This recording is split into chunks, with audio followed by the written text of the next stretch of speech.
Today is Monday, February 24th, 2025. This hearing is being conducted via video at the Board of Pardons and Parole Central Office in Robinson Correctional Institution. Please state your full name and DOC inmate number for the record. Aaron Blow, 363148.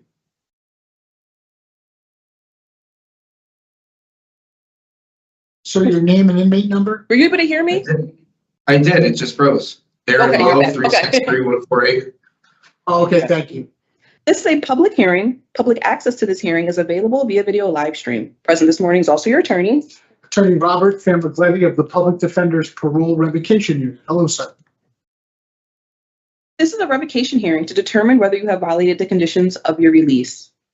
I will review and make findings of fact to test each of the charges against you. The state, not you, has the responsibility to prove the allegations by a preponderance of evidence. That is, the better or weightier evidence must establish that more probable than not, the allegation is true. If I do not find that there is a preponderance of evidence to support a violation of one or more of the conditions of your parole, I will reinstate your parole, which means releasing you and placing you back on parole supervision. If I find that you have violated one or more of the conditions of your parole, I will consider whether or not your parole should be revoked. If I recommend revocation, I will make a recommendation as to an appropriate sanction. My recommendation will be given to a panel for a final decision. If the panel wishes to impose a sanction beyond my recommendation, a supplemental hearing will be provided to justify additional confinement.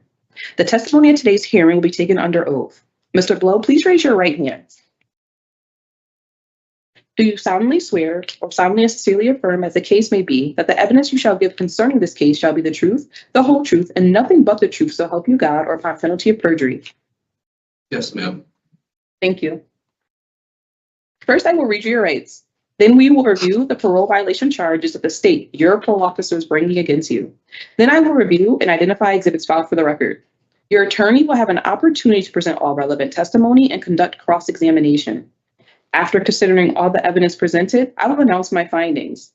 If I find that you have violated one or more of the conditions of your parole, your attorney will have an opportunity to speak to your background and history. Do you have any questions about the purpose or procedure before we begin? No, ma'am. You have important rights at this hearing, which I now will review with you. You have the right to be represented by an attorney. You have the right to receive written notice of charges of violation. You have the right to review the evidence against you before this hearing. You have a right to submit evidence in support of your case. At this hearing, you have the right to call and examine voluntary witnesses and to cross-examine adverse witnesses. Do you understand these rights? Yes, ma'am. We now will review the charges that the state, your parole officer, brings against you and the information underlying each charge. Charge 2, no consumption of alcoholic beverages. On October 3rd, 2024, you were observed to be under the influence of alcohol by Manchester police. You were the passenger in a vehicle, and the driver was arrested for driving under the influence of alcohol. On October 4th, 2024, you rendered a urine specimen with your parole officer, which was confirmed to be positive for alcohol, according to Premier Biotech Labs. On October 15th, 2024, you rendered a urine specimen with your parole officer, which was confirmed to be positive for alcohol, according to Premier Biotech Labs. On November 6, 2024, you rendered a urine specimen with your parole officer, which was confirmed to be positive for alcohol, according to Premier Biotech Labs. On December 27, 2024, you drove a vehicle under the influence of alcohol and/or drugs, according to Connecticut State Police. Troopers administered a series of standardized field sobriety tests, which you could not perform to standard. Subsequently, you were arrested and charged with Connecticut General Statute 14-227A, illegal operation of a motor vehicle under the influence of alcohol and/or drugs. On December 30th, 2024, you contacted this parole officer and reported that you were administered a breathalyzer by Connecticut State Police Troop C on December 27th, 2024, and you blew over the legal limit, resulting in your arrest. You further reported that you were scheduled to appear in Rockville Superior Court on January 6, 2025. The state has filed the following exhibits. Exhibit A, signed statement of understanding and agreement of conditions of parole. Exhibit B, remand to custody order. Exhibit C, notice of parole violation. Exhibit D, parole violation report. Exhibit E, State of Connecticut Police Troop C, criminal information summary, case ending in 079. Exhibit F, offender misconduct. Exhibit G, Premier Biotech Lab reports. Exhibit H, State of Connecticut Board of Pardons and Paroles written decision forms. Exhibit I, State of Connecticut Board of Pardons and Paroles decision information summary. And Exhibit J, State of Connecticut Department of Public Safety Investigation Report. The state has filed an addendum to Exhibit D, which states on January 28, 2025, Mr. Blow appeared in Rockville Superior Court GA 19 for the charge illegal operation of a motor vehicle under the influence of alcohol and/or drugs. Mr. Blow was granted the diversionary program impaired driving intervention program under docket ending in 600. Mr. Blow's case is continued until January 27, 2026. The addendum further requested to withdraw the re-imprisonment warrant for charge 1, obedience to the law, and to only consider charge 2, no consumption of alcoholic beverages. Counsel, did you receive the notice of parole violation report, and the other documents that I just marked for identification purposes? Yes. Defense has also filed the following exhibits. Exhibit 1, parole accomplishments and future plans for parole reinstatement. Exhibit 2, letter of request and support for interstate transfer from parents Tammy and Kevin Blow and fiance April Rucco. Defense exhibit number 3, letter of support from Tammy Blow, mother. Defense exhibit number 4, letter of support from Kevin Blow, father. And defense exhibit number 5, letter of support from April Rucco, fiance. Today we have no witnesses. It is now the defense opportunity to present evidence and speak to any of the evidence submitted. Counsel? I will speak to his background information afterwards, but as to the first portion of the hearing, I have no comment as to the preponderance standard for the positive urines. Thank you. You're welcome.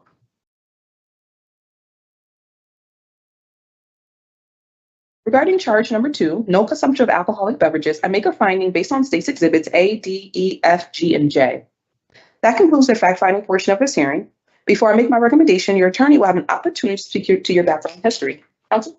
Yes, my client's 30 years of age. This is really unfortunate. He's been on parole for almost 4 years.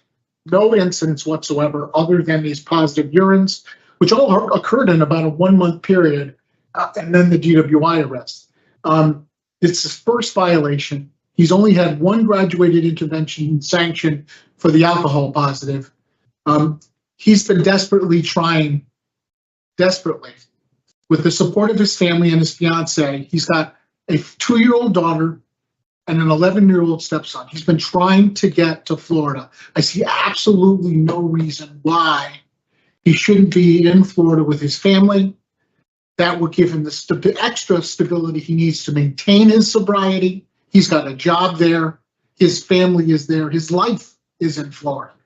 I know that's not an issue here today, but I just wanted to hammer that home for him. He graduated from Manchester Regional Academy. He was full-time framer and roofer for Savvy Brothers, a dishwasher full-time, held both of those jobs simultaneously. He worked all day framing and roofing, then he dishwashed from 6 to 2 a.m. This is a gentleman that takes his responsibilities on parole very seriously and has.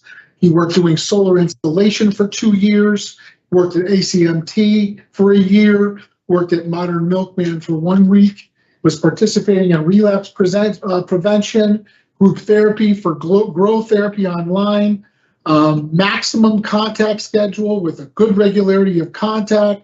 He's been employed as a kitchen worker every day while incarcerated.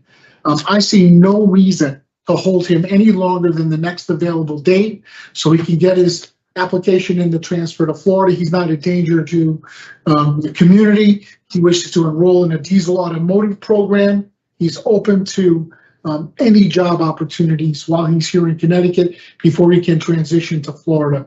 I don't think he has anything else to say other than that, other than he'd like to be released soon. You can see how emotional he is. I think he's a good man, and I think he's held up his end of the bargain other than his brief relapse with alcohol. Thank you for your time and consideration. Thank you. Mr. Blow, I know we spoke a little, well, you spoke to your attorney this morning for a little bit. I just want to kind of go back to that in terms of your transfer to Florida. It's not, we have no control over that today. You have to be released to Connecticut and in good standing for at least 6 or 3 months before you apply for a transfer. So I know we discussed earlier, you're interested in a halfway house in the Hartford area until the time frame you're able to request that transfer, okay? So I just want to just confirm that it's noted. I'm definitely putting it in the report. That is your absolute only plan other than being in Connecticut until you're able to transfer, okay? Again, in terms of the approval process, you have to speak to your parole officer, and they also have to work with Interstate for Florida as well. So it's not a guarantee, but before you apply, it has to be at least 3 months in good standing, okay? Anything Yes, ma'am. further? I have nothing further. Okay, I'm gonna take a moment before I make my recommendation.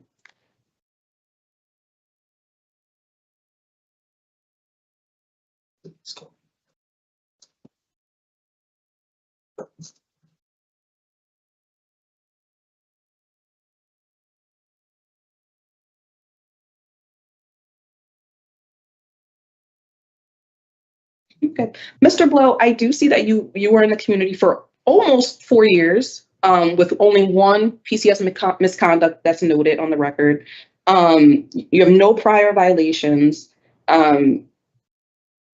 Taking what your attorney said into consideration as well as your history, I recommend a revoke and reparole on March 31st, 2025, which is an approximate 3-month sanction with the following conditions: no consumption of alcohol, no contact with co-defendants Zachary Lee Cosbin and Michael Raymond Morin, a general no contact with Sportman's Cafe located at 208 Spruce Street in Manchester, Connecticut, halfway house placement, mental health evaluation, and no operation of a motor vehicle without the express permission of your parole officer.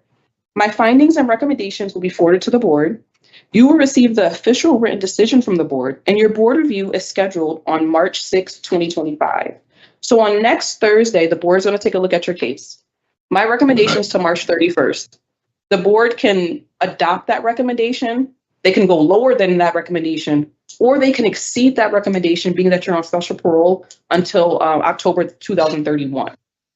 If how they do I do, know? Okay, you'll call me the next day. You're gonna call me on March 7th, and they're also gonna send it to you in writing, I don't okay? have a counselor right now. I don't have a Okay. counselor, so I can't make a legal Okay, call to you. you can call me, your family can call me, anyone can call me, okay, on the next day. Thank you. okay? So okay, just really quick, if they do exceed my recommendation, then another hearing would happen. But again, you'll receive everything in writing, okay, Mr. Blow? So this does Thank you. conclude your revocation hearing, and you're all set. Good luck, Thank you, sir, ma'am.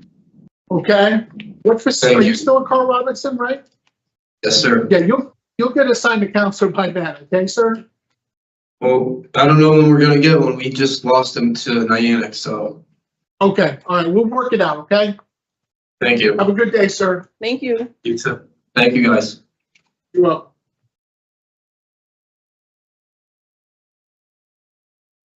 Dental.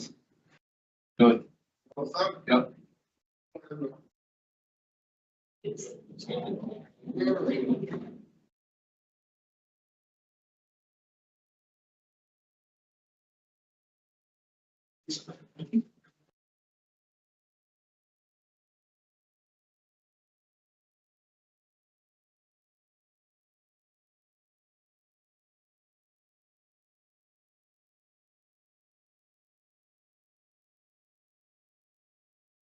Good morning, Mr. Rivera. I'm going to take a moment before we get started, okay? All right, Thank you. good morning.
It works.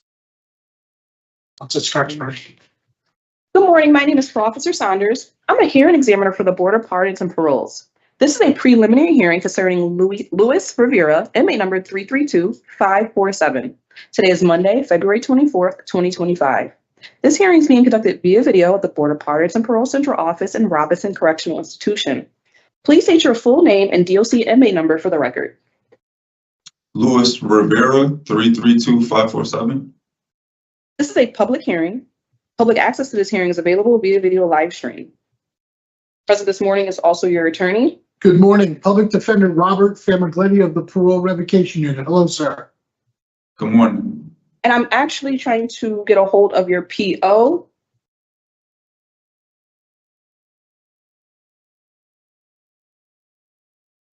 I can't hear you.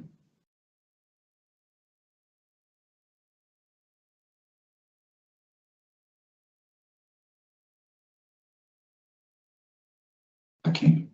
Can you hear me now? Yeah. Okay, I'm trying to get a hold of your PO, so give me a moment before we continue, because your PO also wants to participate. No problem. Mr. Rivera? Yes. Okay, so while the hearing examiner is trying to get in touch with your PO, I looked into what you said to me to verify that your special parole you thought was suspended when you started serving the 4-year sentence. Okay? Yes. That's actually not true, and it's not possible. Even though the court may have thought that happened, once you start a special parole period, it doesn't stop. So you were actually serving the 4-year sentence on discretionary parole and you're behind the scenes, your special parole was running. So you were actually on special parole the whole time. So in 2021, you were on special parole, and you were also on special parole on 12/6/24, the date of the urine. Okay? And so they're able to violate you for both in one document, is what I'm trying to tell you. Okay? Because it didn't stop. So there wasn't a period that you weren't on special parole, and the fact that the document said discretionary doesn't remove the right for them to violate your special parole for that date. So technically, although it says discretionary, they're violating your special parole. Okay, sir? Thank you. Okay. I have a question. Okay. Is my parole from the 4 years getting violated also? It can't get violated to the best of my, they can't violate something you weren't on. In other words, you weren't for the 2021 conduct. You hadn't received the sentence for the 4 years, but there's another basis to violate the drug positive, so they can violate the 4 years based upon that. Okay, all right. But the first charge can't violate the 4 years, but it can violate the 10-year special parole. I know it's confusing that there's separate charges and different periods of parole. Okay, but you were on for both charges, you were on special parole. Okay, and that's the most exposure you're looking at, the remainder of the 10 years.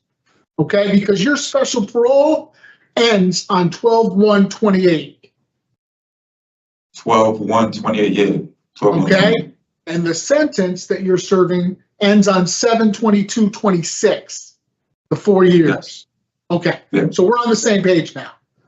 I wanted to make sure you knew that. Thank you. Thank you for that time.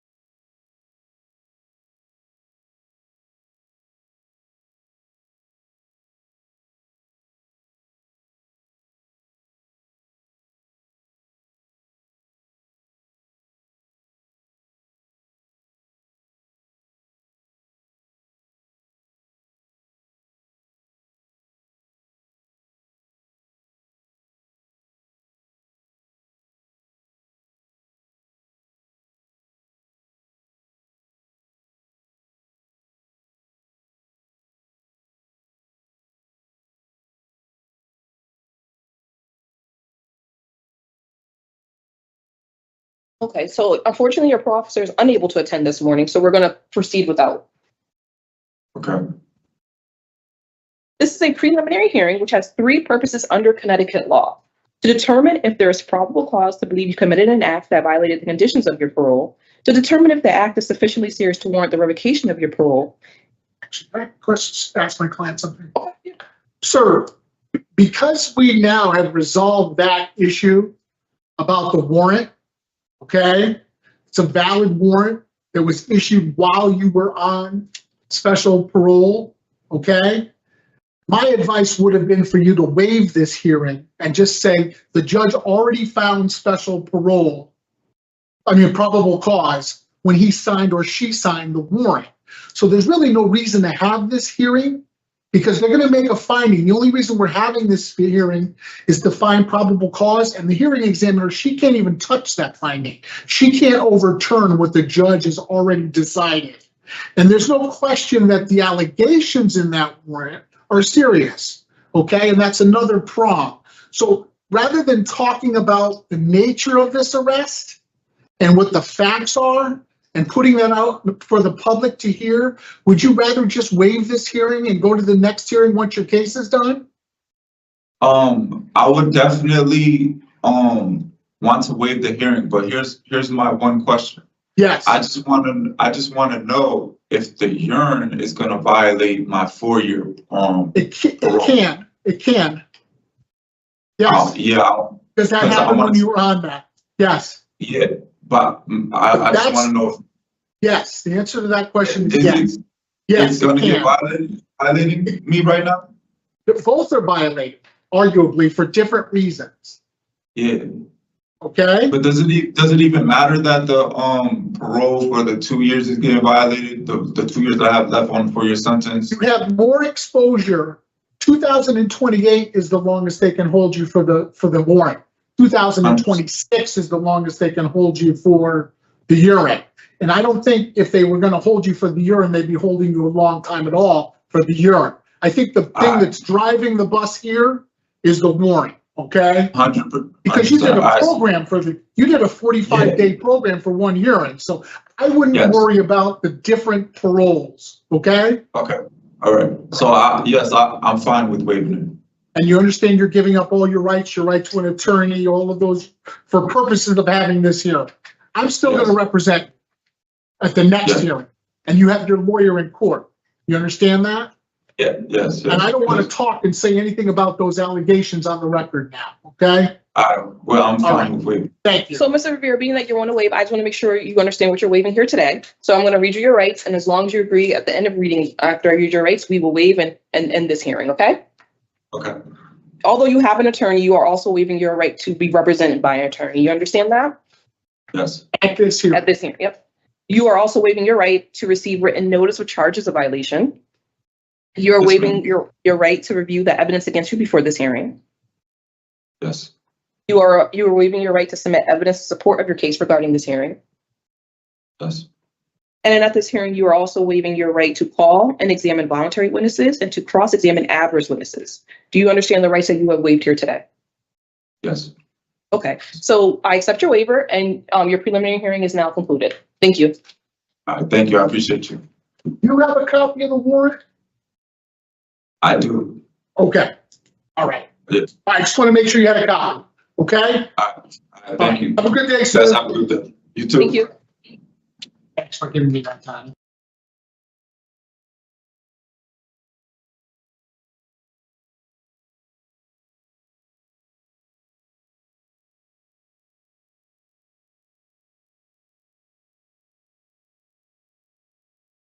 Media Tech, you could end this facility. Should I leave this open?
Something just popped up. Morning.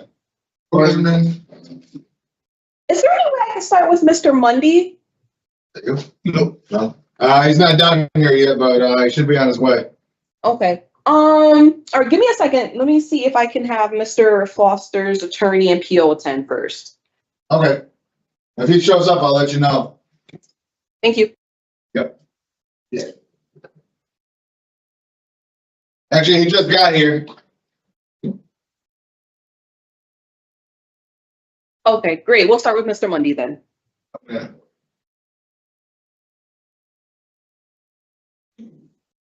You're done. It's unlocked on this side, so we can come out. All right, thank you. Morning, Mr. Mundy. Good morning. We're gonna get started in just a couple minutes. Good.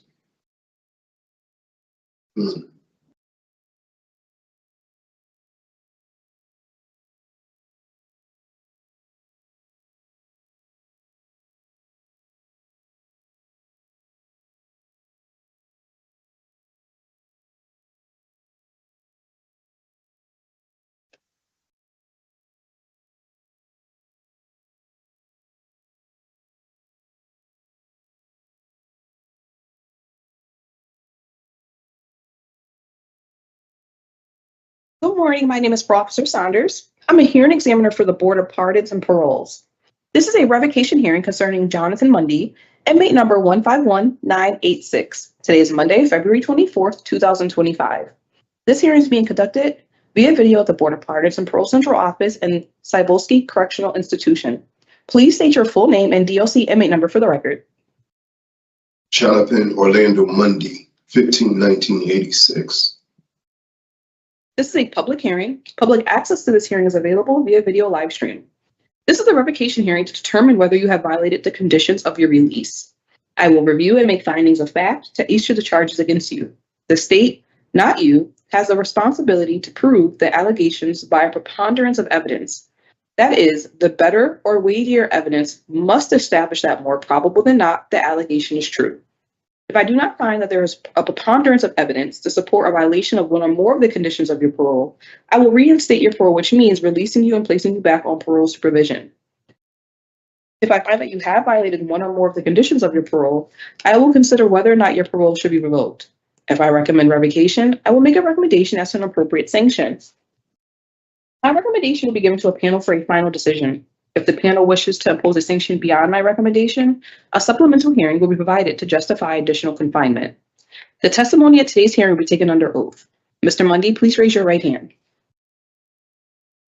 Do you solemnly swear or solemnly sincerely affirm, as the case may be, that the evidence you shall give concerning this case shall be the truth, the whole truth, and nothing but the truth, so help you God, or upon penalty of perjury? I do. Thank you. First, I will read you your rights. Then we will review the parole violation charges of the state your parole officer is bringing against you.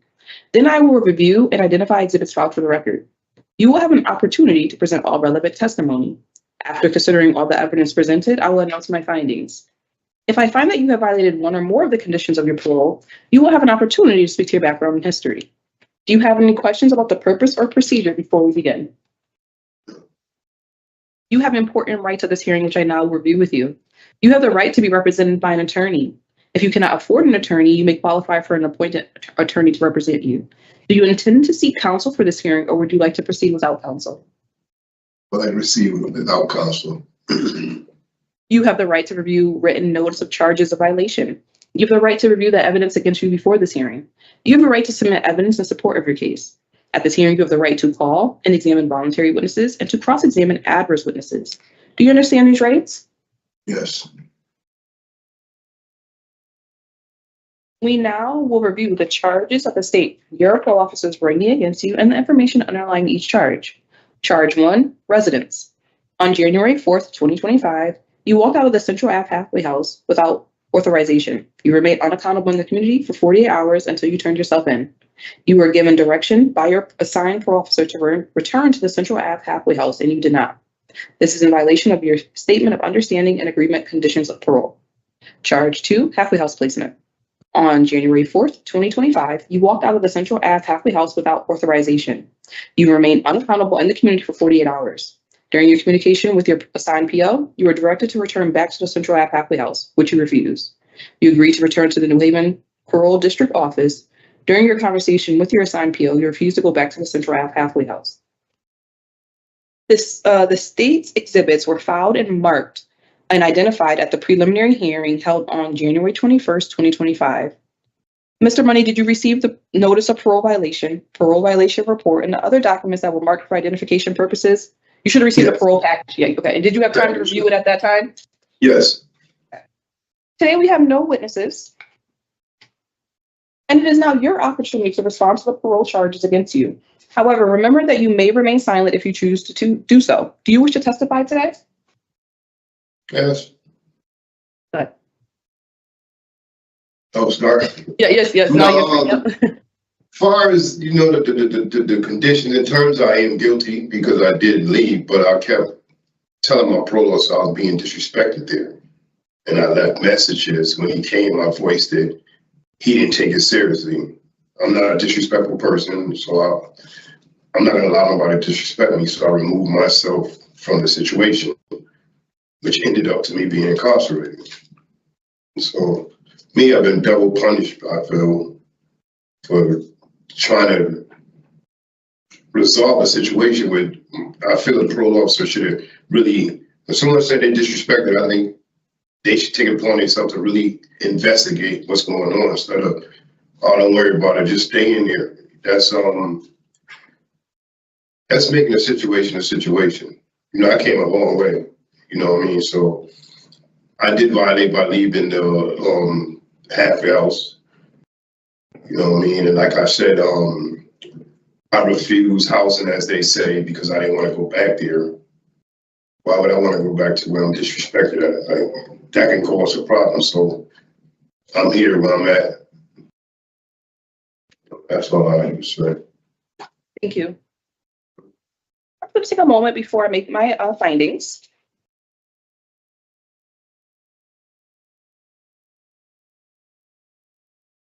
Regarding charge 1, residence, I make a finding based on your testimony today, as well as state's exhibits D, F, and G. Regarding charge 2, halfway house placement, I make a finding based on your testimony today, as well as state's exhibits D through G. That concludes the fact-finding portion of this hearing. Before I make my recommendation, you will have an opportunity to speak to your background and history. When I say that, what is your release plan? What did you have a job opportunity? Where would you like to be placed upon parole reinstatement? What is your overall plan? My overall plan is to get back to my life. I lost a lot here. I lost my apartment, my security deposit, all my belongings. But the thing is, like I've been trying to abide by the guidelines of parole. You know, when you know police contact, stay employed. I couldn't be employed because I got my last job I had to be go. I let the drill go because I got arthritis in my wrist. So I released the drill at work. So he told me to step down. So that's why I lost that. But as far as being back to my future, I don't mind being placed in a halfway house. But the agreement was that I could be transferred back to New Haven, and they told me no. And I told her, why you didn't tell the parole officer if she left that y'all don't transfer, you know, back to y'all don't transfer halfway houses. You could have clarified that with her, and we wouldn't be where we are today. So far as once again, I'm just taking it one step at a time. I have a strong, you know, family that's by me. Do you have a sponsor that you could reside with upon? I know you don't want to go back to a halfway house, but do you have a sponsor? No, I could go to a halfway house. It was just that I've been through many halfway houses, but I never been to one else. Like I'm talking about, I was really disrespected, and I'm an older person. I'm figuring like, why should I be, you know what I mean? Why should I be disrespected when we made an agreement and then soon my parole officer left, everything changed. And I'm like, y'all just told her you would transfer me. Like, oh, we don't do that here. So I'm like, I was confused, like, you know what I mean? But no, I don't mind being placed in a halfway house to give me a job and everything, get back up on my steps, because I lost my apartment. Okay. So You know what area would you want to be placed in? I'm from New Haven. New Haven? Okay. And you have to look for employment, it sounds like? Yes. I have to get, how would they say it? Because of my wrist problem, I gotta get basically a door greeter job. not being funny, but I gotta get an easy job. I can't really do too much. All right, so your plan would be to go to a New Haven halfway house in that area, look for employment, something easy, not too physical because of your hand. Yes. Anything else you plan on doing upon parole reinstatement? Yeah, completing parole.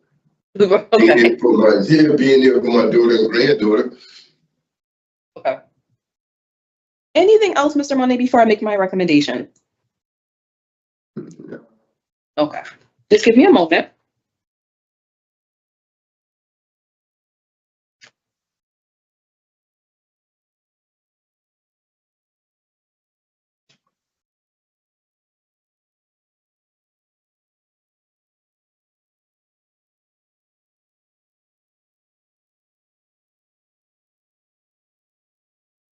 Okay, Mr. Mundy, I see that you were in the community for about 3.5 years. There's no misconducts that have been noted that you received and since you've been out in that amount of time. I do see that this is your third violation, it appears, but since your last violation, you've been in the community for about 3.5 years.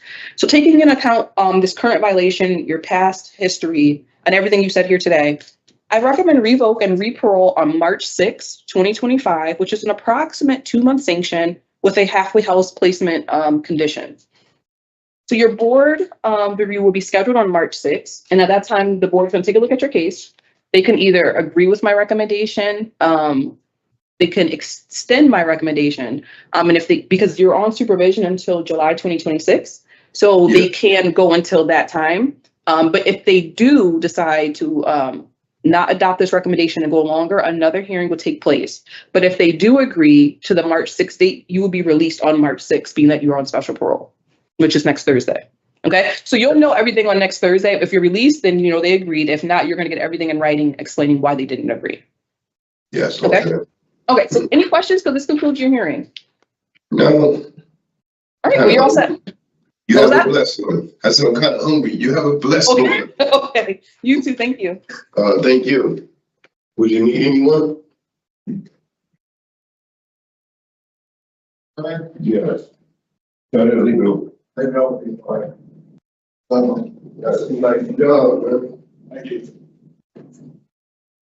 All right.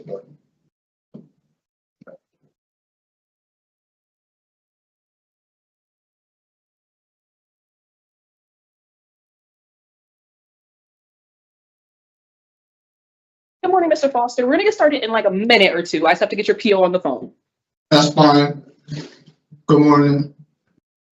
Good morning.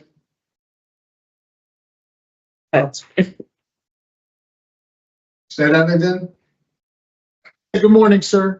Oh, good morning.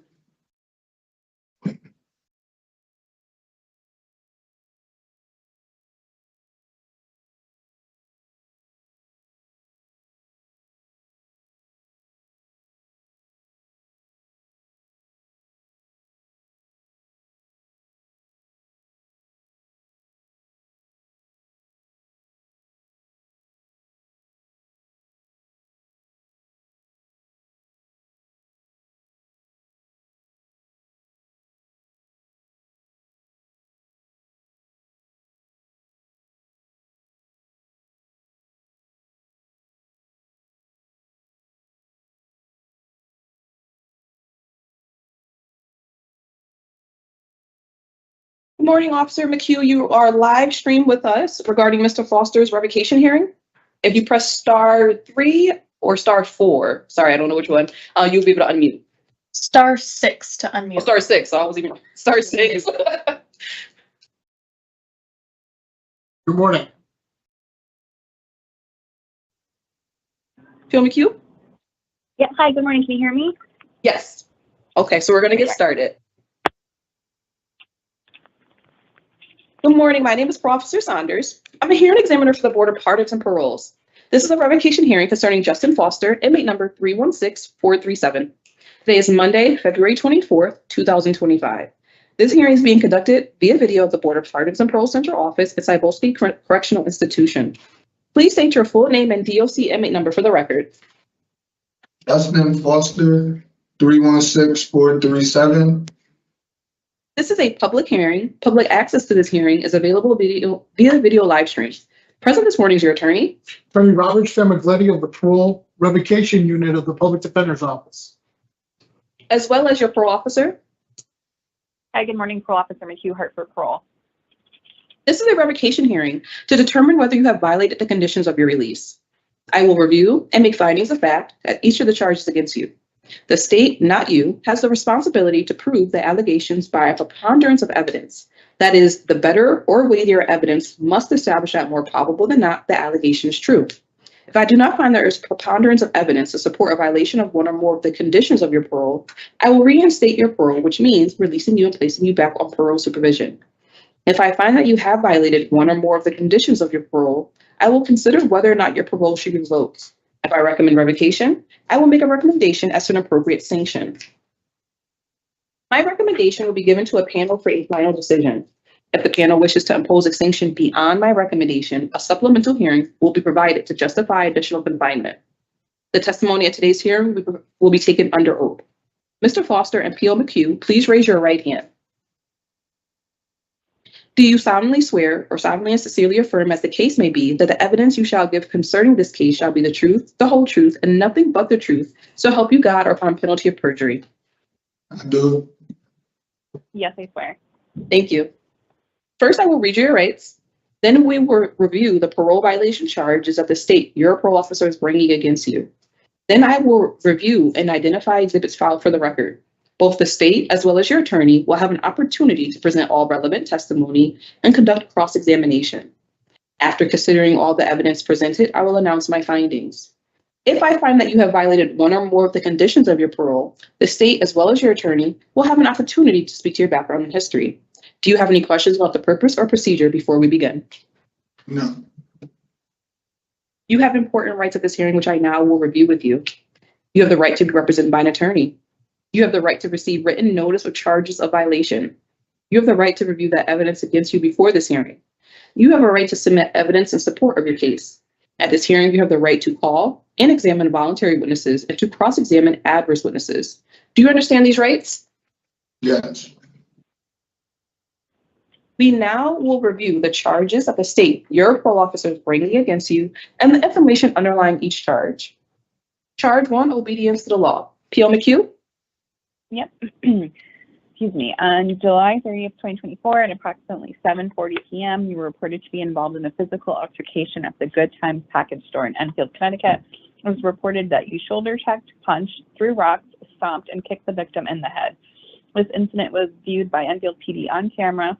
Subsequently, you were charged with the following: Connecticut General Statute, 53A-60, assault in the second degree, 53A-181, breach of peace in the second degree, 53A-167A, interfering with an officer. You were arraigned at Hartford Court at a GA-14 on docket H14H CR 24-0765433-F. The state has filed the following exhibits, starting with Exhibit A. I'm sorry, I'm losing my voice. Do you mind reading it for me? No problem. Exhibit A, conditions of parole. Exhibit B, notice of parole violation. Exhibit C, parole violation report. Exhibit D, remand to actual custody. Exhibit E, Enfield PD case incident report. And Exhibit F, State of Connecticut Judicial Branch pending case detail. The state filed an addendum to Exhibit C, which states on January 30th, 2025, Mr. Foster was convicted of the substituted charge assault third and was sentenced to 6 months jail, which in the original charge was assault second. The charges interfering with an officer and resisting, as well as breach of peace second, were nollied under docket ending in 433. Counsel, did you receive the notice of parole violation report, and other documents that were just marked for identification purposes? Yes, I am. Defense has also filed Exhibit 1, parole accomplishments and future plans for parole reinstatement. Today, we have no witnesses, and at this time, the state will have an opportunity to present evidence and speak to any of the evidence submitted. P.O. McCue? The evidence speaks itself. I don't have anything additional to add. Thank you. It is now the defense opportunity to present evidence and speak to the evidence, any of the evidence submitted. Yes, it was a substituted information, so the only charge that remained was the assault third. He pled guilty, so I have no comment as to the preponderance standard. Thank you.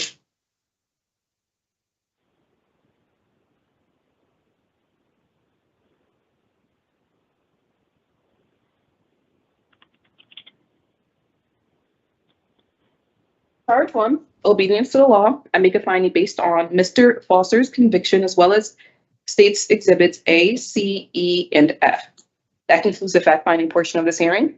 Before I make my recommendation, the state as well as your attorney will have an opportunity to speak to your background and history. P.O. McCue, do you wish to make a statement regarding Mr. Foster's background and history at this time? I do not wish to. Thank you. And counsel, do you wish to make a statement regarding Mr. Foster's background and history at this time? Yes, I believe this is his first violation. There were no graduated interventions and sanctions. He's been incarcerated since July 30th. The PO recommended a 6-month sanction. He served the 6 months. He is a single 38-year-old male, receives support from his mom, sister, and aunts who are down south right now as his grandmother had a stroke. His mother is also in poor health and had to be hospitalized herself. My client is eager to be out to support them. Obviously, he can't go down south, but he has one daughter, age 13. In 2012, he took general studies at Nantucket Community College. He had also begun taking business management courses through Everest University. At the time of remand, he was working at Bear's Smokehouse in Windsor full-time. He completed an intake assessment at CRT, and they found that he was not clinically recommended to treatment. He wishes to be in a reach bed or a halfway house in Hartford. He wishes to re-enroll in the business management program, and he is eligible to return to his full-time job at Bears. I don't believe any additional time is necessary. He's been incarcerated for some time now. As I stated, no gradual interventions or sanctions. We're asking for that March 6th date, please. Thank you. You're welcome. P.O. McCue, anything further? I don't have anything now. Okay. I'm going to take a moment before I make my recommendation.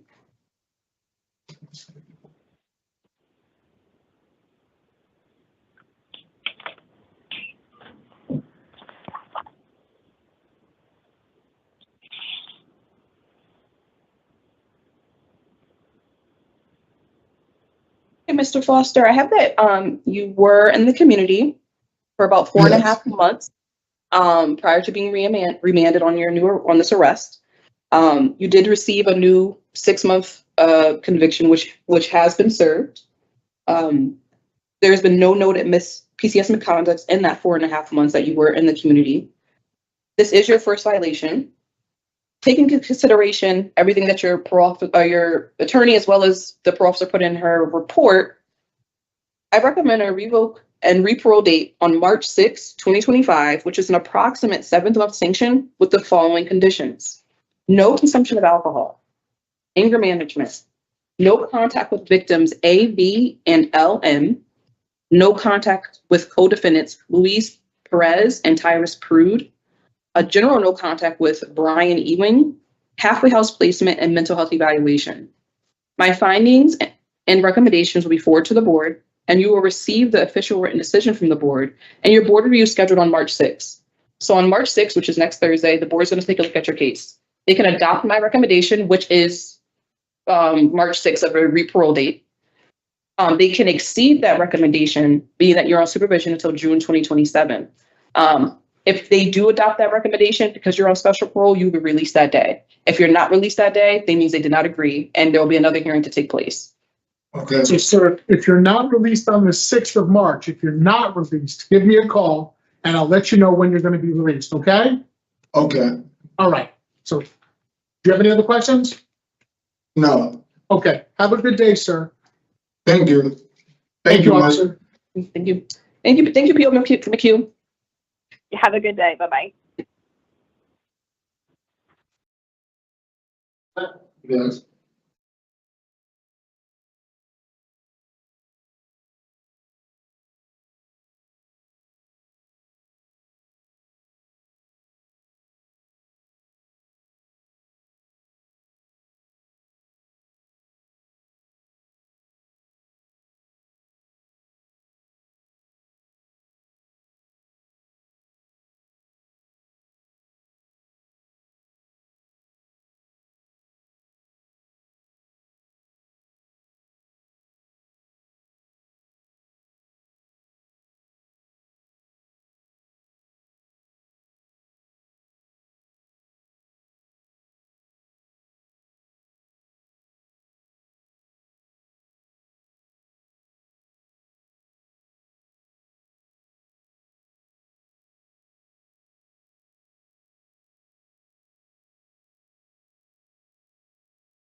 Good morning. Good morning, how you doing? Good. Do you have either Mr. Babkirk or Mr. Gerdin? We're waiting on him to come up, but I called for him. Okay, whoever comes first, both attorneys are available. So whoever All you right, guys got it. get first, we'll get started. Thank you. All right, no problem.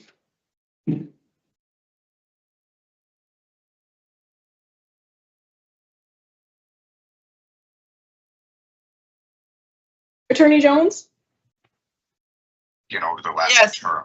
do you have a preference in terms of going first if your client arrives first? Yeah, it's or- fine. Whoever's first, yeah, it's fine. Okay.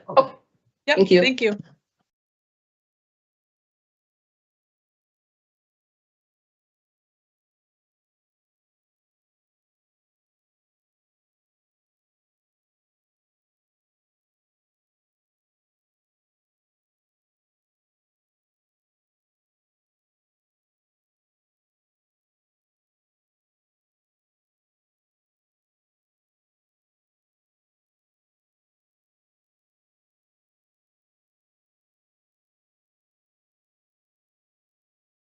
Sonia, can you hear me? Yes, So there's a new procedure up here on the 5th floor. I don't know if you heard. okay, what? Oh, okay. So the doors are going to be locked from now on to get into the 5th floor. So we're just going to have to knock over by where Kristen is sitting. Oh, okay. All right. Just wanted to, there was someone wandering up here. Oh, okay. Yeah. All right, thank you. Okay, Right, thank you. Right.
Been here for 3 hours. Right on time, dude.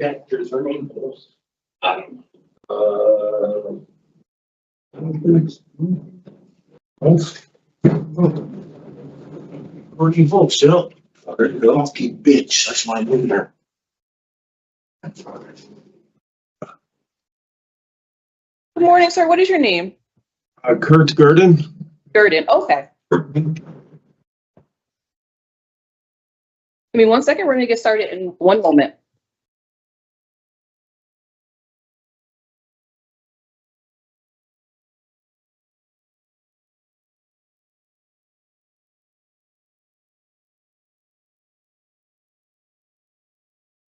Good morning. My name is Officer Saunders. I'm a hearing examiner for the Board of Pardons and Paroles. This is a preliminary hearing concerning Kurt Gerdin, inmate number 246873. Today is Monday, February 24th, 2025. This hearing is being conducted via video at the Board of Pardons and Parole Central Office in Hartford Correctional Center. Please state your full name and DOC inmate number for the record. Kurt Gerdin, 246873. This is a public hearing. Public access to this hearing is available via video live stream. Present this morning is also your attorney. Thank you. Attorney Sonia Jones, Public Defender's Office, Parole Revocation Unit on behalf of Mr. Gerdin. This is a preliminary hearing which has three purposes under Connecticut law. To determine if there is probable cause to believe you committed an act that violated the conditions of your parole, to determine if the act is sufficiently serious to warrant the revocation of your parole, and to determine if you should be held in prison pending further proceedings. The state, not you, has the responsibility to show that there is probable cause to believe you violated one or more of the conditions of your parole. If I do not find probable cause, I will reinstate your parole, which means releasing you and placing you back on parole supervision.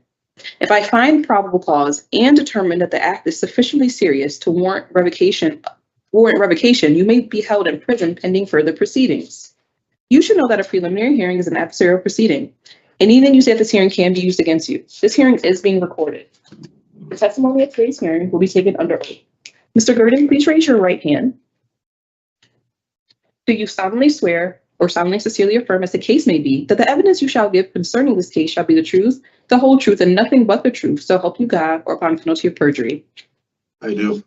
Thank you. First, I will read you your rights. Then we will review the parole violation charges that the state your parole officer is bringing against you. Then I will review and identify exhibits filed for the record.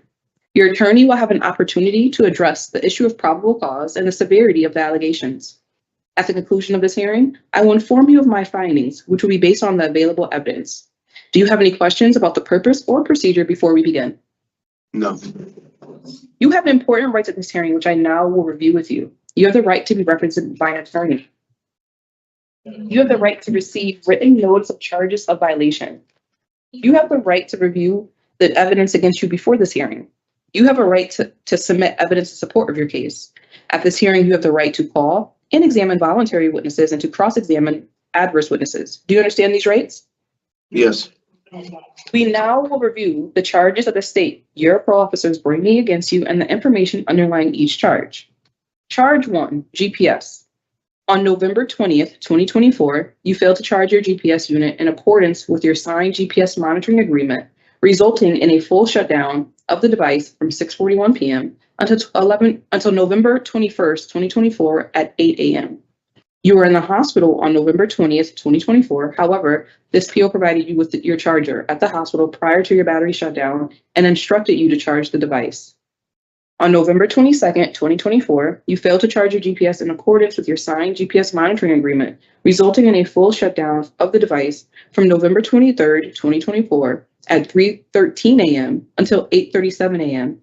and on November 23rd, 2024 at 10:46 a.m. until 11:20 a.m. Charge 2, legal obligations.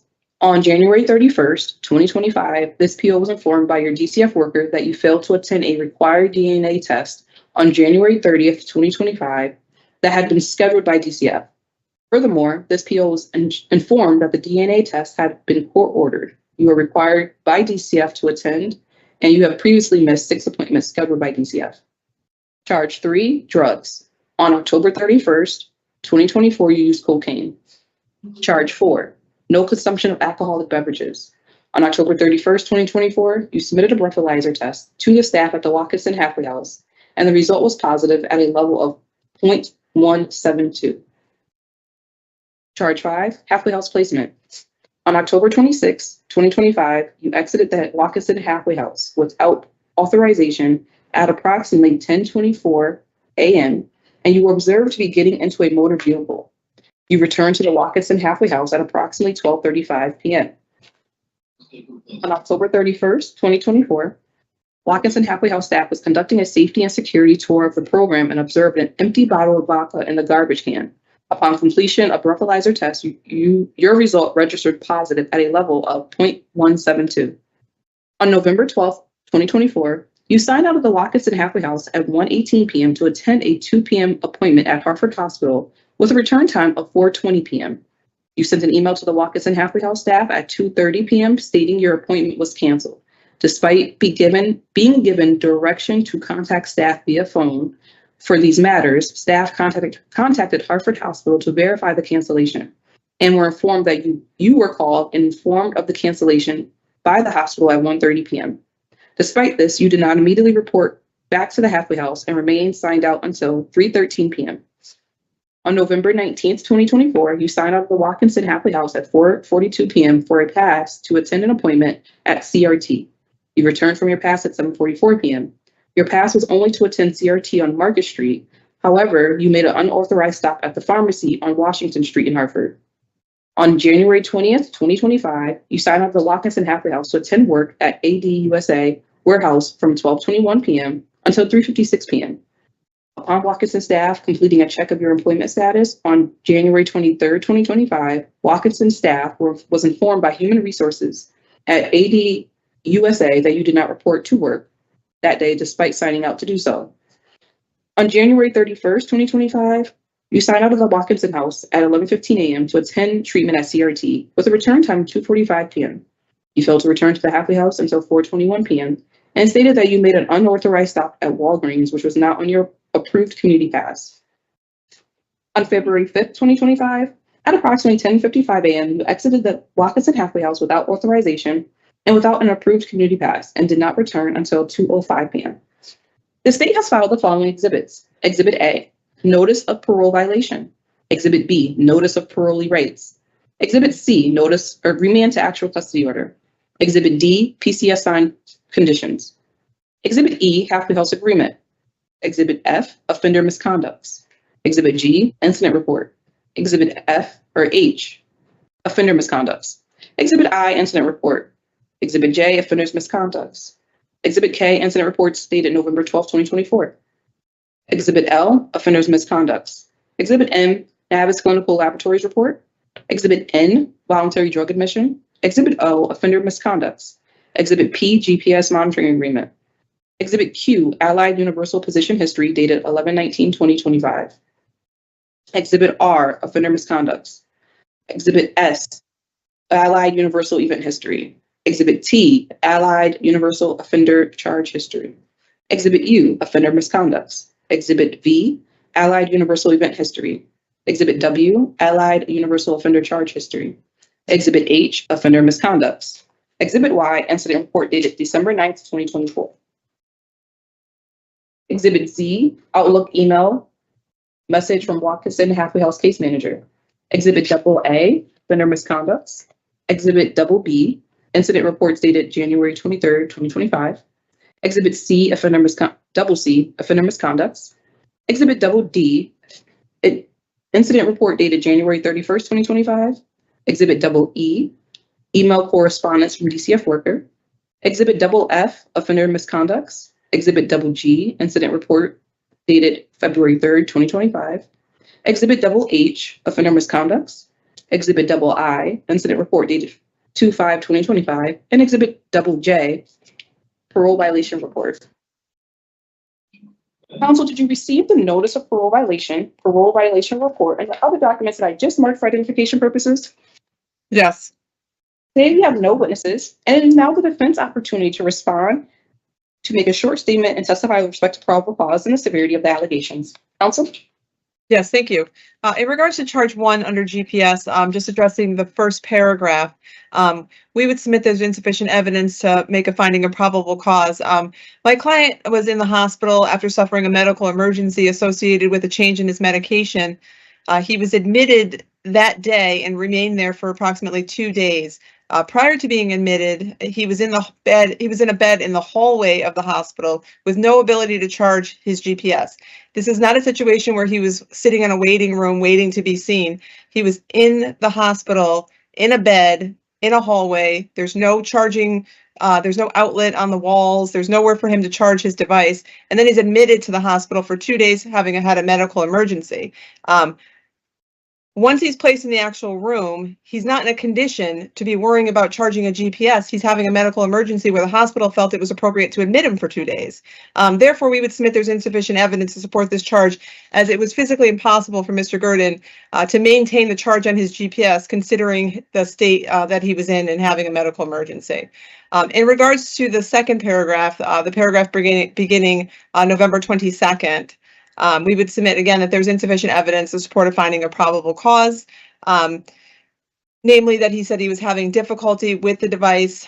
The device began blinking, it was vibrating, and it would stop working. And he reported the issue to his parole officer, which is part of the GPS agreement, that if you're having any issues with the device, you're supposed to report the issues to the PO.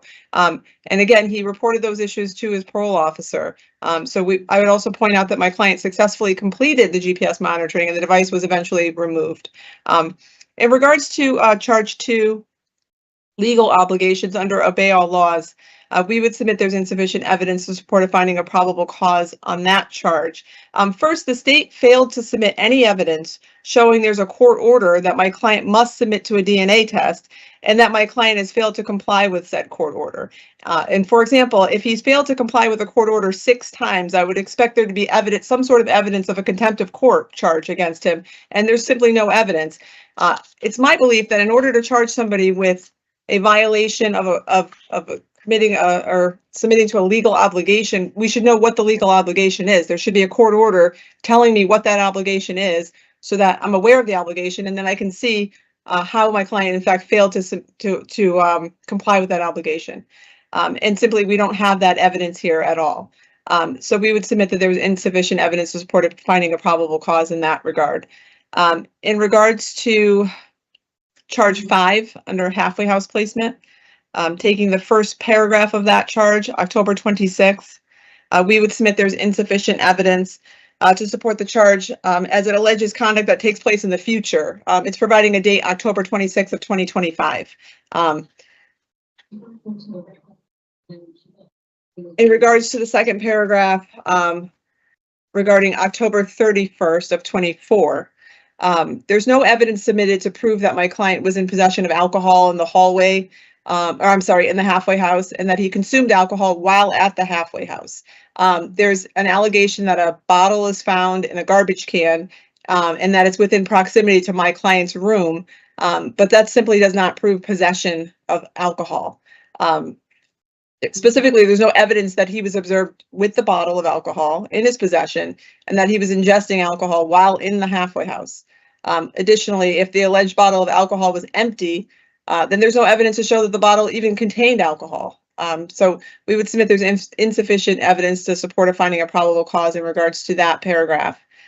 In regards to the paragraph November 12th of 24, that charge alleges that my client was notified of the cancellation of his appointment at 1:30 by the hospital.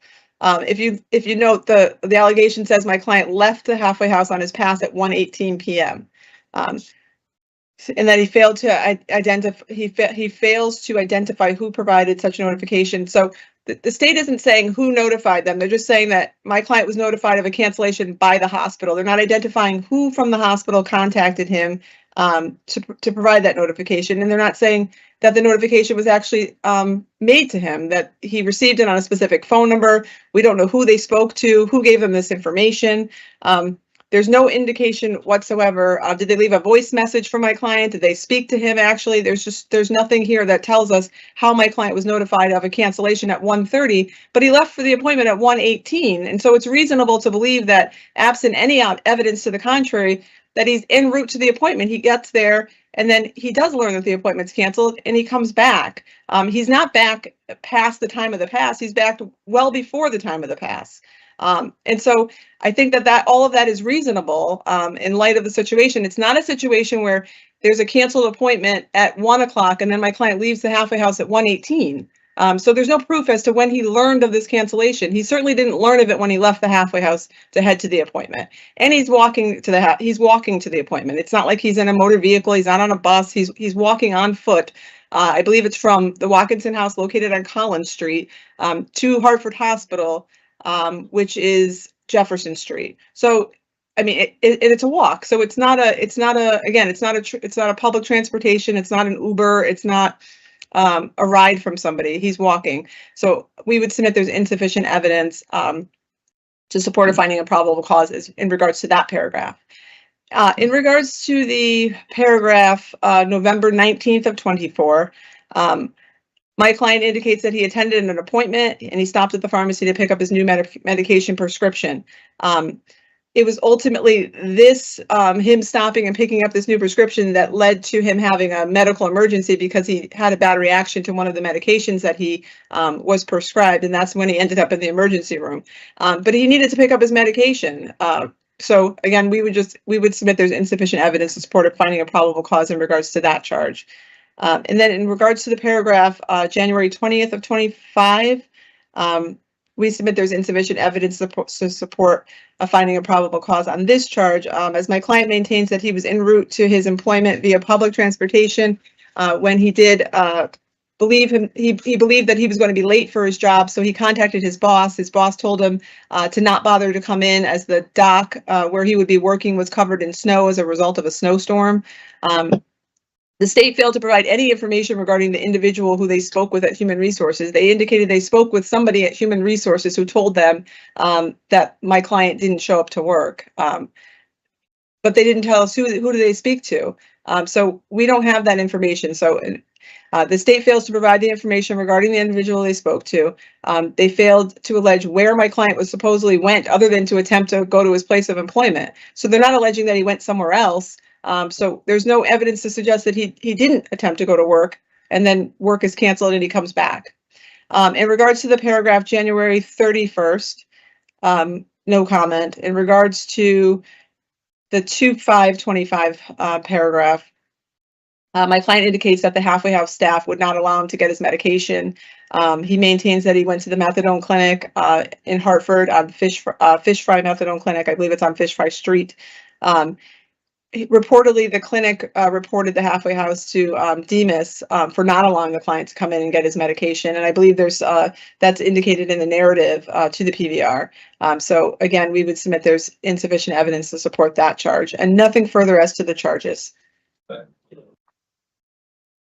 regards to the seriousness, you want to? In my opinion, in regards to the seriousness, this is a situation where my client, this is his first violation of parole. He was on parole for approximately 8 months prior to this violation. I don't have any, I can't figure out why he wasn't referred for the TOP program, quite frankly. And so I would only base that on the seriousness. I think that that would have been a situation where it would have been perfect for the TOP program, considering that you do have the allegation of the positive urines and the breathalyzer test. However, for whatever reason, his parole officer didn't recommend that. So certainly we would suggest that he is somebody in need of treatment. And if it's not going to be by way of the TOP program, that perhaps it should be by way of treatment in the community, as it is his first violation and he was on parole supervision for approximately 8 months. Thank you. Thank you. I'm just going to take a moment before I announce my findings. Well, when you bounce, if you need here, I got some.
So I just have a quick question regarding the GPS.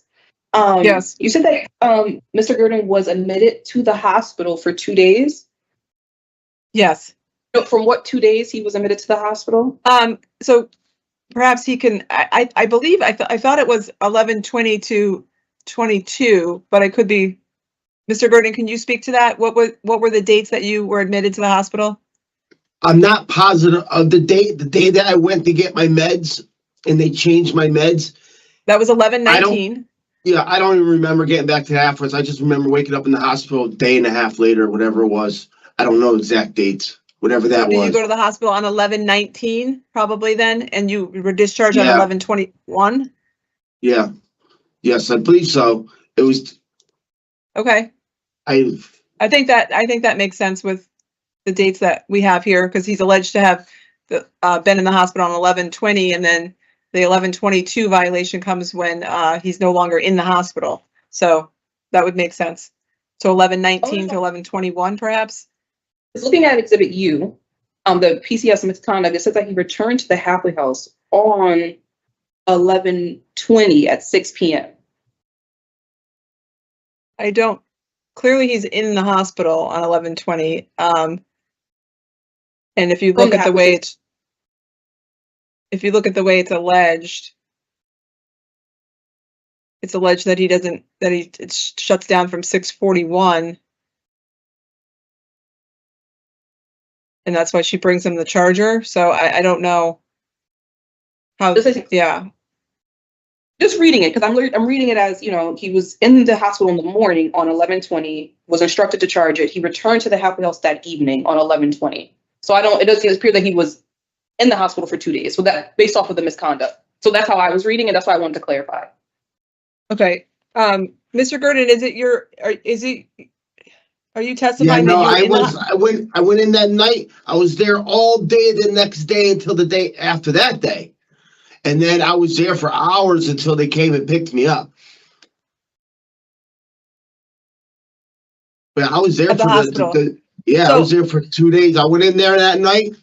I woke up. It was I don't remember none of 11/19 it. though. You must have gone in on 11/19 because that's the date that you picked up the medication. Yeah, that's when that was the day because I barely made it back to the halfway house. I guess I almost got hit by a car. I don't remember none of it. Okay.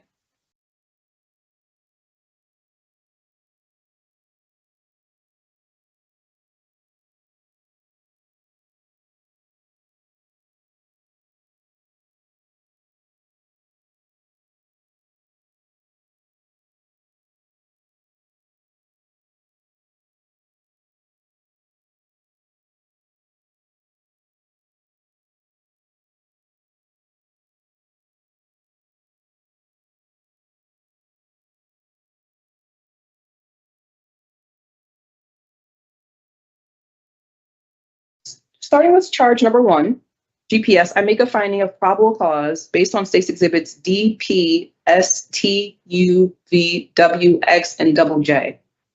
Charge 2, legal obligations, I make a no finding of probable cause as the state failed to provide sufficient evidence to prove Mr. Gerdin's actions meet the elements of this charge. Charge 3, drugs, I make a finding of probable cause based on state's exhibits D, M, N, O, and double J. On charge 4, no consumption of alcoholic beverages, I make a finding of probable cause based on state's exhibits D, I, J, and double J. On charge 5, halfway house placement, I make a no finding of probable cause on parts 1 and 2. I make a finding on the rest of the parts listed in this charge based on probable cause, based on state's exhibits D, E, G, H, I, J, K, L, Q, R, B, B, C, C, G, G, H, H, I, and J, J. I find that the acts are serious enough to warrant revocation, and I've also determined that you should be detained while you wait for your revocation hearing. Your revocation hearing will be scheduled within 60 business days from your return to custody. You will receive a hearing disposition, which will have a tentative hearing date listed. Keep in mind that hearing date can change because it's a tentative date. At the revocation hearing, a hearing examiner will determine if you violate the conditions of your parole, and if so, a hearing examiner will make a recommendation whether your parole should be revoked and what, if any, sanctions should be imposed. So that does conclude your preliminary hearing. Okay, so again, you'll get a date with your next hearing, a tentative date. Okay, and I'll reach out to you and we'll discuss it further, okay? Okay, thank you. Okay, you're welcome. All right, thank you. Thank you.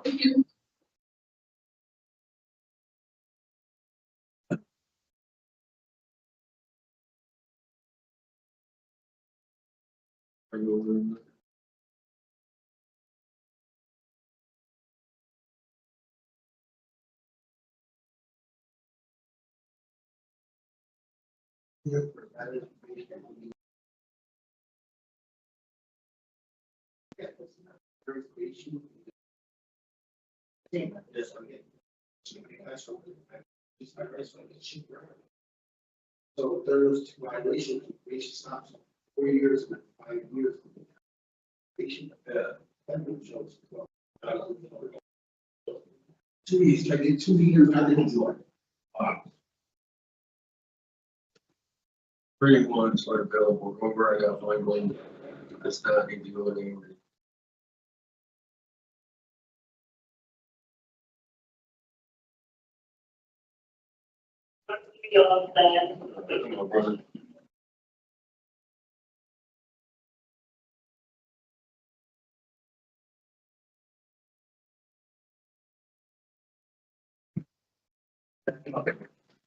Got it? Yep. All right. Good morning. Good morning. My name is Pro Officer Saunders. I'm a hearing examiner for the Board of Pardons and Paroles. This is a revocation hearing. Sorry, one second.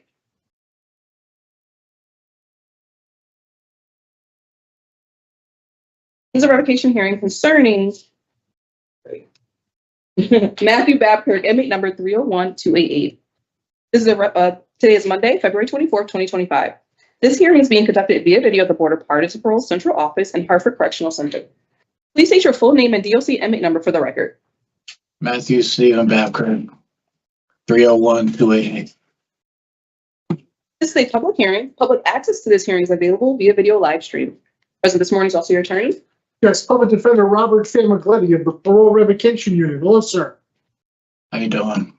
Good. This is a revocation hearing to determine whether you have violated the conditions of your release. I will review and make findings of fact to each of the charges against you. The state, not you, has a responsibility to prove the allegations by a preponderance of evidence. That is, the better or weightier evidence must establish that more probable than not, the allegation is true. If I do not find that there is a preponderance of evidence to support a violation of one or more of the conditions of your parole, I will reinstate your parole, which means releasing you and placing you back on parole supervision. If I find that you have violated one or more of the conditions of your parole, I will consider whether or not your parole should be revoked. If I recommend revocation, I will make a recommendation as to an appropriate sanction. My recommendation will be given to a panel for a final decision. If the panel wishes to impose a sanction beyond my recommendation, a supplemental hearing will be provided to justify additional confinement. The testimony at today's hearing will be taken under oath. Mr. Babkirk, please raise your right hand.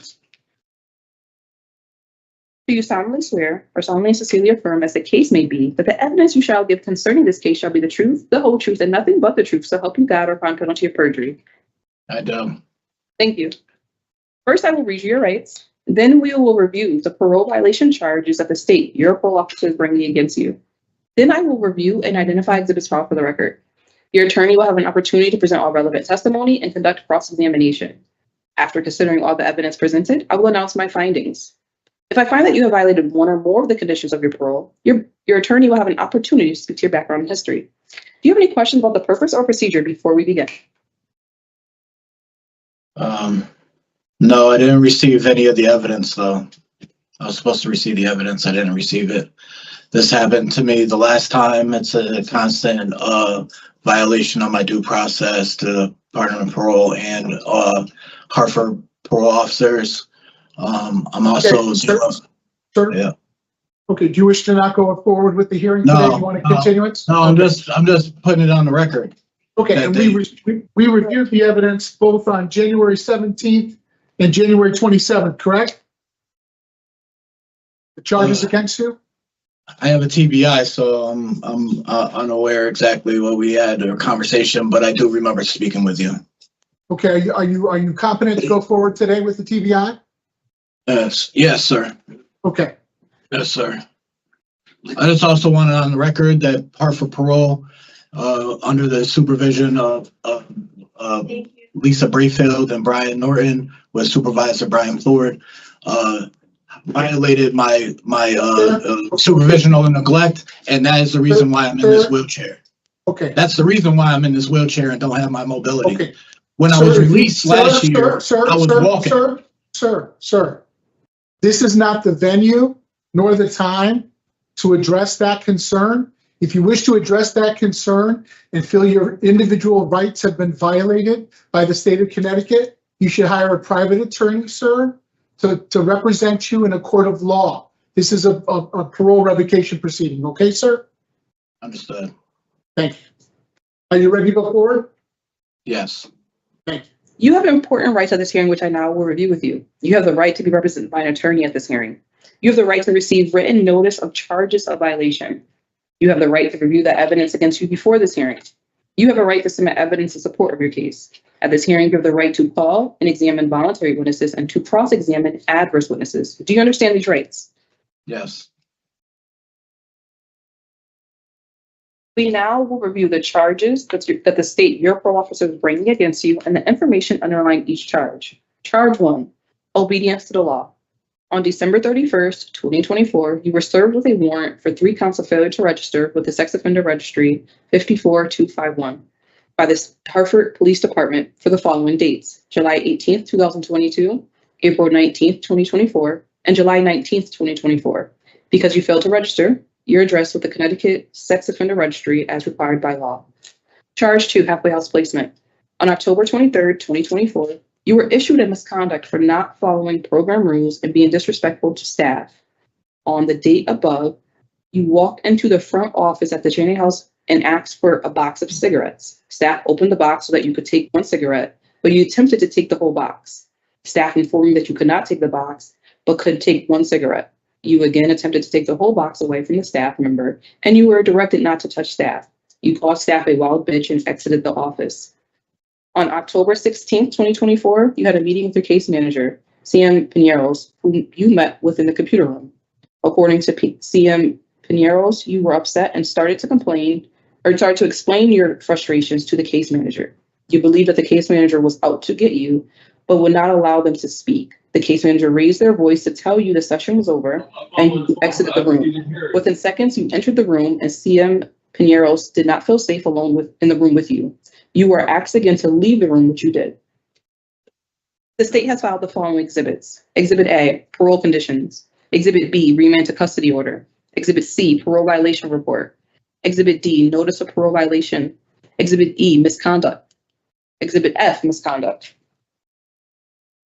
Exhibit G, Cheney House incident report. Exhibit H, Happy House incident report. Exhibit I, Hartford Police Department arrest warrant. Exhibit J, DOC halfway house agreement. Exhibit K, notice of parole violation. The state has found an addendum to Exhibit C, which states on January 2nd, 2025, Mr. Babkirk pled guilty to 1 count failure to register and was sentenced to unconditional discharge. The 2 counts of failure to register were nollied under docket ending in 317. Counsel, did you receive the notice of parole violation report, and the other documents that were just marked for identification purposes? Yes, I have. Defense has also filed Exhibit 1, parole accomplishments and future plans for parole reinstatement, and Exhibit 2, letter from church documenting Mr. Babkirk's volunteer work. Today we have no witnesses, and it is now the defense opportunity to present evidence and speak to any of the evidence submitted. Counsel? Yes, because of the conviction, I've got no comment as to the preponderance standard as to charge 1. Not only that the conduct is from 7/18 or 7/19/2022 dated. As to charge 2, I don't think that any of that conduct rises to the level of being an altercation. I certainly think he absolutely did nothing to make this person, quote unquote, not feel safe in the room with him. He wished to speak with the supervisor. He was wishing to voice an explanation about what something happened. They asked him to leave the room, and he left the room. Whether or not he called staff, quote unquote, a wild bitch or not, he asked if he could have a box of cigarettes. They said he could have a box. They handed it to him, and then they said, no, you can only have 1. He was frustrated. I don't think that should rise to the level of an altercation and violate the conditions of his parole or the halfway house agreement. I don't believe it meets the preponderance standard. Thank you. I've got no further comment as to the preponderance standard. Thank you. You're welcome. So Can I the say moment, something? oh, yes, Can I say regarding the something to charges? this? Yes, Start the please. charges? Yes. Okay, As far as the one with the staff member in the office with the box of cigarettes, I was instructed by the staff member that brought us out to smoke break to go grab my pack of cigarettes.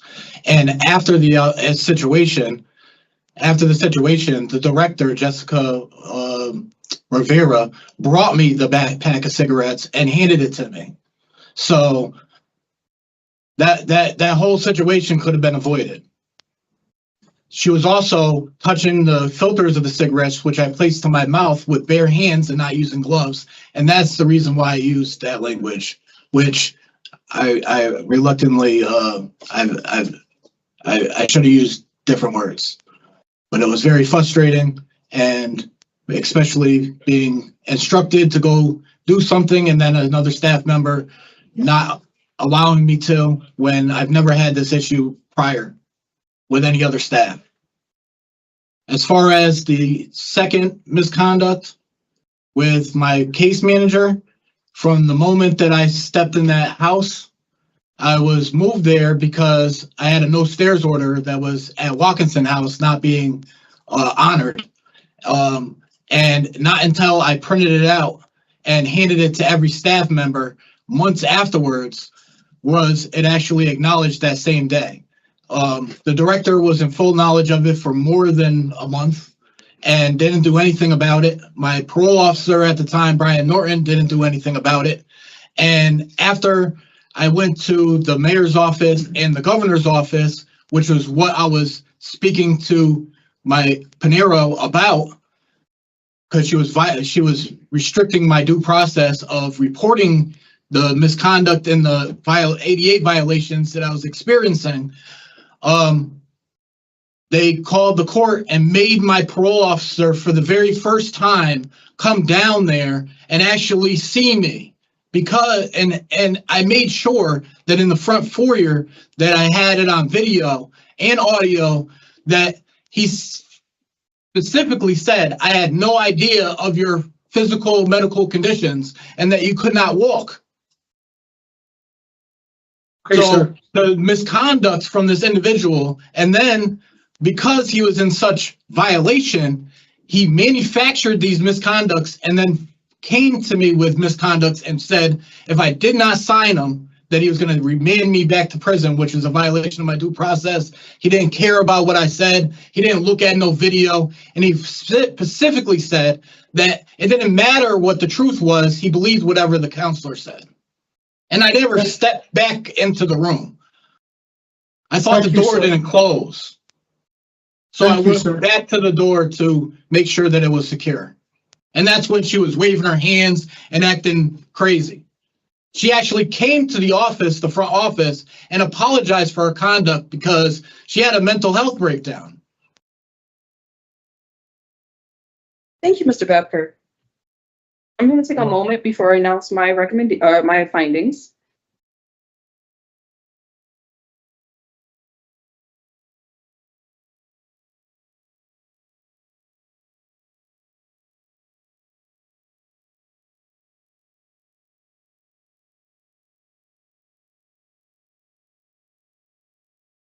Regarding charge 1, obedience to the law, I make a finding based on Mr. Babkirk's conviction as well as State's Exhibits A, C, and I. Charge 2, halfway house placement, I make a finding based on State's Exhibits A, C, E, F, G, H, and J. That concludes the fact-finding portion of this hearing. Before I make my recommendation, your attorney will have an opportunity to speak to your background history. Counsel? Yes. The conviction is from an incident which occurred in 2022. I don't know when his last violation of parole was, but if it was after 2022, it certainly should have and could have been addressed then. I don't know how long it took them to serve this warrant. My client is 42 years of age. He receives significant familial support from his mother.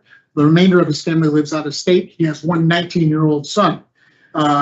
Currently, he has been developing a curriculum to teach financial literacy course through Second Chance Reentry Initiative Program, SCRIP, their Ascend program. He has worked in the past. It's a cognitive behavioral change program to develop life and professional skills for career advancement. In the past, he studied aerospace manufacturing at Manchester Community College through Best Chance for a second chance. As I stated, he participated in Second Chance Reinitiative Script Program and Ascend, where he was receiving sociology credits. He had been in the determination process at the time of his remand for a disability. And so being remanded, it was a setback, completely set that back. And he's gone now in the process of reapplying for a disability. As he stated, he had been trying to the people in the halfway house to tell them that this was an inappropriate placement because of the stair restriction. And he had gone up the chain of up to even to the governor's office. And I believe that's a reason why there was friction between he and the supervisory staff there. I'm not saying that makes him what he said right, but it certainly explains his frustration. There's no violence here. He's not a threat to the community. He's been incarcerated now for some time. He's been incarcerated for 2 months. He has a herniated disc in his back and a pinched sciatic nerve, which requires him to be in a wheelchair. I have patellofemoral pain syndrome that was incurred while at Watkinson House. I did not have this condition prior to that. That was the reason for my no stairs order and proof of the neglect and the misconduct of parole. So he's interested in teaching financial literacy. Like I said, he wishes to reapply for disability for his medical purposes. He's been in jail too. And I was 3 times a week going to Center Church at downtown Hartford. Sorry about that. Sorry about that. Okay. No, it's okay. We have a letter, Exhibit 2 from Center Church. He volunteered at their outreach center for approximately 45 days. Mr. Babkirk does have a documented disability that would some days leave him in excruciating pain or discomfort, yet he would always show up for service just to help how he could. This is not the type of individual that should just be sitting in jail. He should be in an appropriate placement. He is not a difficult person, as they would have you believe. I believe the circumstances that he was placed in has unfortunately made him feel a little disenfranchised and set aside by the system. And so I think while I think he was approaching the problem the right way, I just think he was frustrated with the answers and the lack of help he was getting. And I can't imagine how frustrated I would be just being confined to a wheelchair. But on top of that, being confined to a halfway house with strict rules at his age, having raised a 19-year-old, he's an intelligent man. I think it speaks volumes that this is the only sanction that we have here, and that he's handled himself so professionally. And so I think that should be commended. He's been in jail for 2 months. He's not going to learn any more lessons staying in jail that he hasn't already learned. And so for those reasons, I'd ask that he be released on the next possible date. Thank you. Thank you. I'm just going to take a recess before I announce my recommendation. Okay.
Okay, we are now back on the record.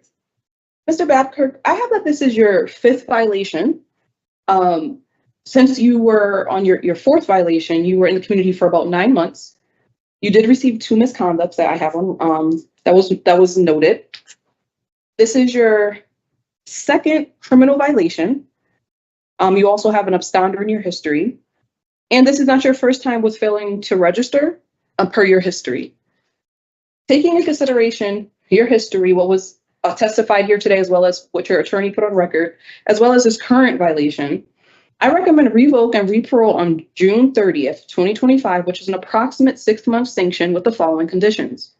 No consumption of alcohol, anger management, no contact with victims A, J without the express permission of your parole officer, halfway house placement, mental health treatment, no contact with minors, and problem sexual behavior treatment. My findings and recommendations we forward to the board, and you will receive official written decision from the board, and your board review is scheduled on March 6, 2025. So if the board adopts my recommendation, then you would go into June 30th.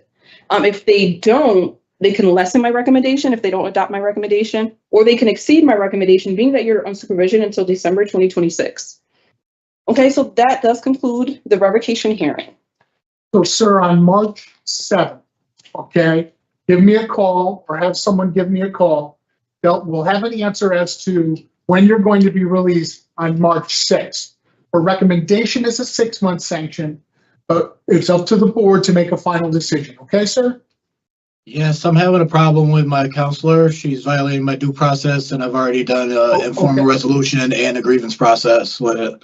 I'm just stating. Sir, do you mean your counselor? This is not a public forum. Do you mean your counselor? You mean your counselor in jail? Yes. Counselor in jail. So you should complain to the counselor supervisor. I have, sir. And then Formally. to the deputy warden. Okay. I have, sir. Sir. And Still once having again, an issue. If you feel your rights, your constitutional rights, Yes, okay, they if are. you feel this is cruel and unusual punishment, or if It you is. feel your due process rights have been violated, you should contact a private attorney. Okay, sir? Sure. Thank you. Thank you, you're all set.